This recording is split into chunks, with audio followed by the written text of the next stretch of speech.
Já está comigo a deputada federal e ex-prefeita de Fortaleza, Luiziane Lins, pelo PT. Deputada, seja bem-vinda ao nosso café especial.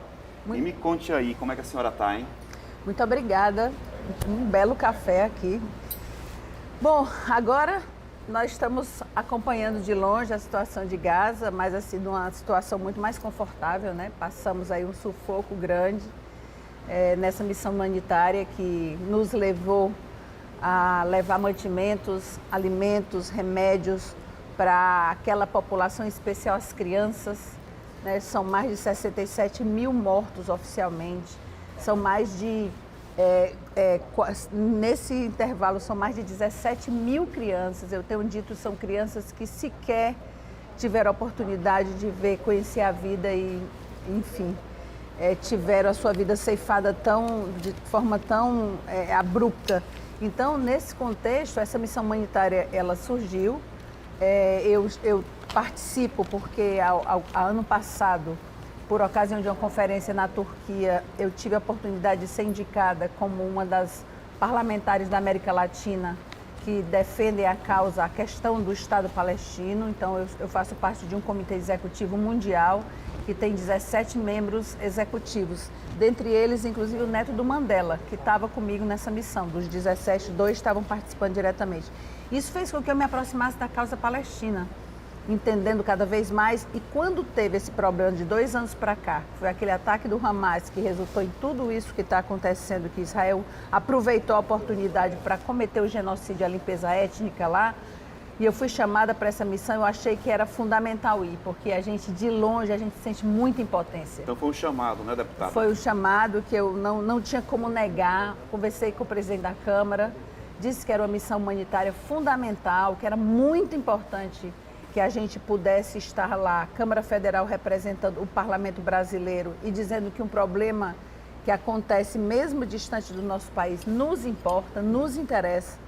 Eu tenho dito que é uma questão civilizatória. Eu acho que tem uma régua moral nesse momento do século XXI que nós estamos passando, que é a questão do genocídio em Gaza. Então, não poderia ficar só olhando.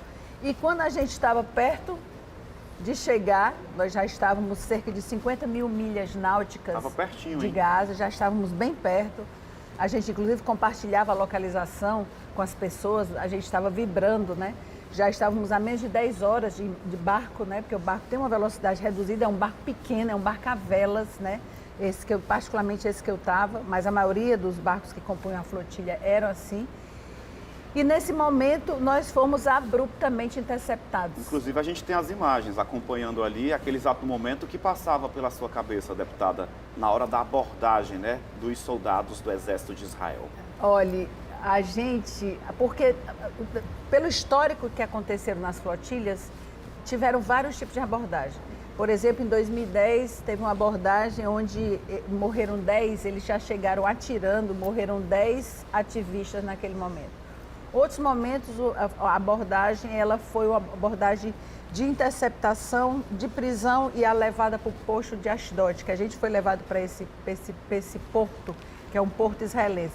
Então, assim, até eu quero aproveitar aqui a oportunidade para dizer, tem muita gente que diz, mas não é sequestro, não é sequestro. Bom, se isso daí não é sequestro, primeiro, nós não estávamos em águas israelenses. É bom que se diga isso. Nós estávamos em águas palestinas, porque você sabe que tem um determinado trecho de milhas náuticas que pertence à cidade ou ao país, né, a partir de um determinado ponto. Depois disso, são águas internacionais. Então, nós estávamos em águas internacionais, adentrando as águas palestinas. O que é que acontece? O exército de Israel brutalmente assume o controle. Primeiro, ele passa, são várias violações, que são várias coisas. Antes de acontecer, eles pularem no barco, fortemente armados e tomarem o controle do barco, teve várias outras pressões psicológicas e até físicas, né? Nós levamos muito jato de água, água com um cheiro insuportável, um cheiro de gás horrível. E esse jato de água eles foram se intensificando. eles são tão fortes que ele pode lhe projetar para fora do barco. Inclusive tem um vídeo que está passando ali, a senhora até anunciando, né? Olha, se acontecer algo comigo, foi porque o Exército interceptou a nossa embarcação. Já tinha algum indício de que isso poderia acontecer, deputado? Deixa eu botar um cafezinho para a senhora também. Oba! E aqui a gente conversa e toma um cafezinho. Olha, gente, é uma mesa linda de café. Obrigada aí para a turma aqui da TV Cidade. Seja bem-vinda. Muito bom. Mas assim, o que eu posso lhe dizer é que a gente já é orientado, porque não tem 10 opções, tem 4 opções. A missão ter sucesso e levar ajuda humanitária. Foi a primeira vez que tantas embarcações tentaram chegar ao mesmo tempo. Porque o histórico disso, a partir de 2007, são várias embarcações, 1, 2, 3, o máximo que tinham 5 embarcações tentado chegar. Todas foram interceptadas. Todas foram interceptadas e somente uma chegou ao destino. E a partir daí Israel intensificou, porque existe uma espécie de agrupamento Israel do Exército só preparado desde a década de 60 para poder interceptar as flotilhas. Então a gente não tinha muitas opções. A primeira opção era dar certo e chegar a ajuda humanitária que nós estávamos levando em cada um daqueles barcos. A segunda era sofrer um ataque. Aí sofreu o ataque, a gente não sabia o que podia acontecer, porque nunca teve essa envergadura de tantas embarcações ao mesmo tempo e tantos ativistas ao mesmo tempo. A terceira seria um bloqueio marítimo, que era o que a gente mais aguardava.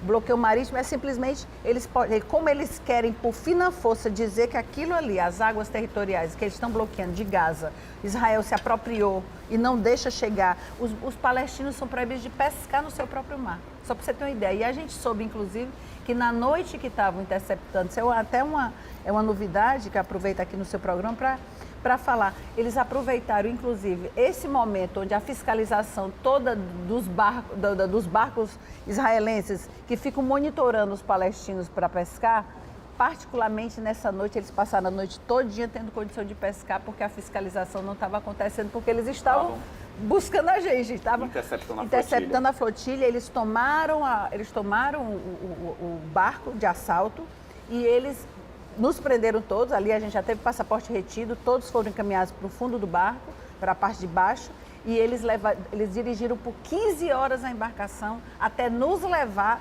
para o porto de Ashdod, que é um porto israelense, ou seja, nós não estávamos indo para Israel. Por isso que é sequestro. Israel foi lá, tomou de conta do barco, porque eu vi umas infelicidades aí, mas assim, a gente até espera do pessoal que é mais desavisado. A senhora não quis assinar um documento, também teve isso, né? Mas a senhora não concordava porque eram águas internacionais. Exatamente. E não águas ligadas ao exército israelense. Exatamente. Inclusive porque o documento dizia o quê? Que eu era terrorista, eu tinha que assumir que era terrorista, ou seja, quem pratica o terrorismo de Estado é o exército sionista de Israel, mas eu tinha que assumir, ainda tinha que dizer que eu entrei ilegalmente em terras mar e terras israelenses. Eu fui levada, nós fomos levados sob forte aparato policial e ficamos 6 dias, diga-se de passagem, é importante dizer isso aqui, nós ficamos 6 dias num presídio de segurança máxima, das piores condições que você puder imaginar. A senhora passou 24 horas sem beber água e sem comer? Porque quando nós fomos apreendidos na interceptação na quarta-feira à noite, fomos 15 horas sendo levados de barco. Quando chegou lá, estava todo o aparato policial para nos pegar. Primeiro, nós fomos obrigados todos a ficar de joelho, com os cotovelos no chão, segurando o passaporte na frente e com a cabeça no chão.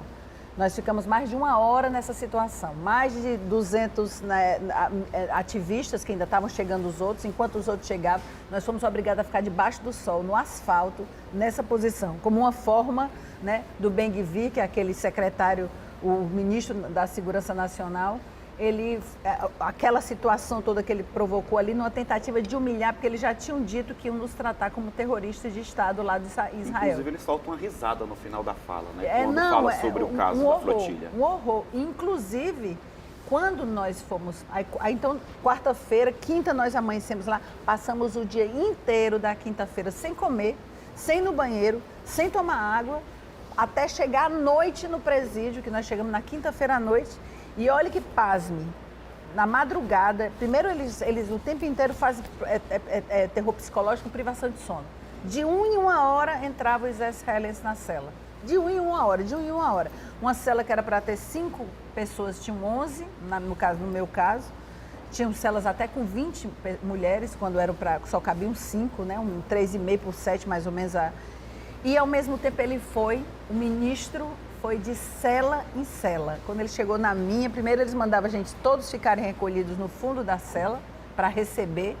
Quando abre a cela, ele entra de forma midiática, ele chega com 20 soldados fortemente armados, mas também muitas câmeras, e ele pergunta, ele diz, olha, eu estou aqui para ajudar vocês a sair daqui, desde que vocês assinem um documento que vocês são terroristas, que vocês são ligados ao Hamas, e me diga aqui uma coisa, qual é o país de cada um de vocês? Aí ele olhou para mim logo, foi a primeira que ele olhou e disse, qual é o seu país? Aí eu disse, Brasil. Aí ele, Brasil! Aí começou a fazer várias falas relativas ao Hitler, eu acho que remetendo ao que o presidente Lula tinha falado, que foi o primeiro presidente que caracterizou a situação como genocídio, que é uma limpeza étnica mesmo que estava sendo praticada.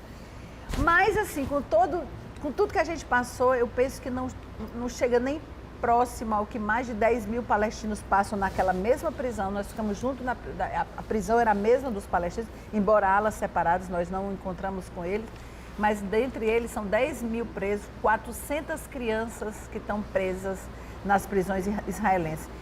E chegar aqui e ver que ao início está brotando uma perspectiva de reconstrução de Gaza. Mesmo você viu que ali as pessoas estão voltando para o nada, porque não tem nada, está tudo destruído. Reconstruir a vida do zero, né, Reconstruir a vida do zero, sem água, sem alimentação, sem nada. Então é preciso que haja uma força-tarefa mundial para que esse acordo não seja só um cessar-fogo, ele seja um acordo de paz construído com respeito ao povo palestino que há tanto tempo sofre.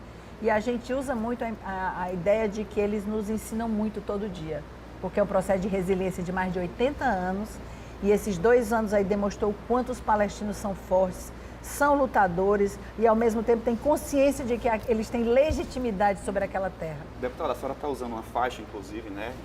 Isso. Em prol aí da Palestina livre. Eu lhe pergunto, depois de passar por esse sufoco, vai continuar abraçando essa causa? Não tenho nem dúvida.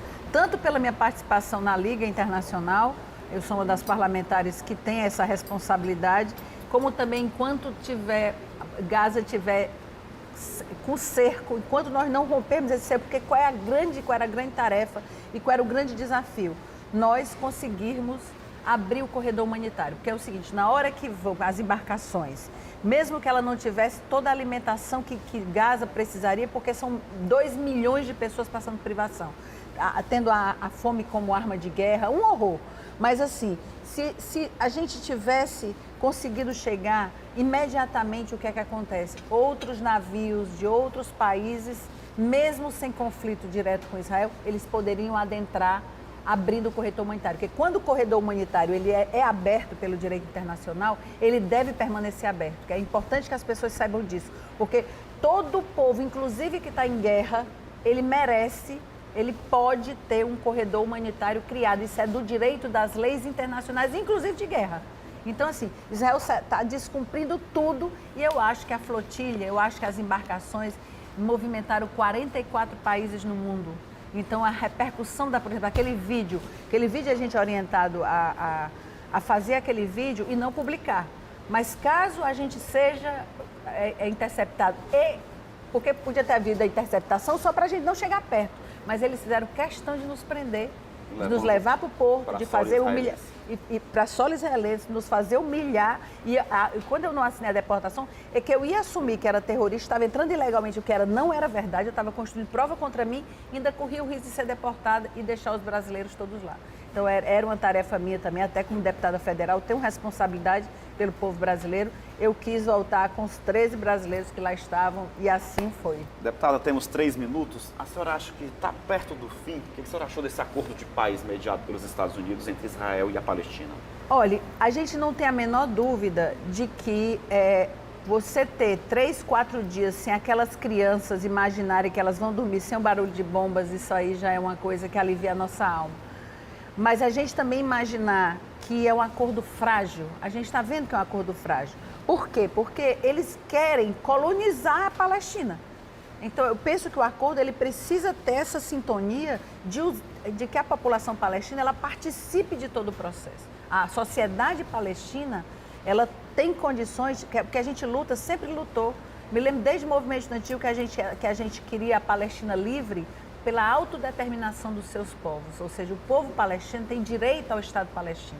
Então eu acho que enquanto não tiver criado o Estado palestino, a paz não vai ser restabelecida, porque ali tem um processo de fé muito grande, de fé, tem uma luta ali que a gente... Histórica, né? E que há muito tempo eles resistem, inclusive essa expressão, o nome da missão era Global Sumud Flotirra. Sumud é uma palavra palestina que fala, é sobre resiliência, é sobre resistência. Então, é como se fosse as embarcações que estavam levando esperança, a flotilha da liberdade. Então, isso daí alimentou muito a luta palestina no sentido deles não se sentirem sós. Porque eu digo que qualquer pessoa, qualquer conflito, qualquer nação, país no mundo que esteja passando por uma dificuldade daquela, a gente queria que outras pessoas tomassem para si a dor. Eu acho que é só assim que a gente consegue, eu digo assim, mover as peças nesse mundo que a gente pensa que está tão desumano, mas tem tanta gente querendo ajudar e eu sei que todos os fortalezenses e os cearenses foram comigo. Meu coração estava sentindo isso. É gratidão. É muita pelo gratidão. Pelo apoio quando chegou no aeroporto. Deputada, a gente tem 1 minuto para encerrar, para entregar para o Fala Brasil na Record. Deixa uma mensagem em 30 segundos para quem está em casa sobre essa sua participação na tentativa de ajudar o pessoal da Palestina. Olha, eu quero dizer para vocês, eu sou militante de direitos humanos há muito tempo, desde que eu me entendo por gente, antes de ser prefeita de Fortaleza, antes mesmo que eu fui vereadora, eu fui deputada estadual. Então, assim, para mim isso significa que a dor de qualquer ser humano no mundo também é a nossa dor. E aquele bloqueio que está sendo feito em Gaza, aquelas crianças que estavam morrendo todo dia de fome, de sede, de desnutrição e de bomba, eu acho que a gente deu nossa colaboração e eu tenho muito orgulho disso. Então, eu quero só agradecer todo o carinho do povo cearense e agradecer a todos vocês aqui que estavam em terra e que entenderam a importância dessa missão. Deputada, muito obrigado. Eu que agradeço. Agora sim, ela vai tomar um cafezinho de verdade com a gente e você de casa vai ficar com o Fala Brasil e você acompanha também as falas da deputada Luiziane Lins no portal GC+, na Rádio Jovem Pan News Fortaleza. Muito obrigado pela audiência e muito obrigado pela presença, viu, deputada? Boa sorte sempre.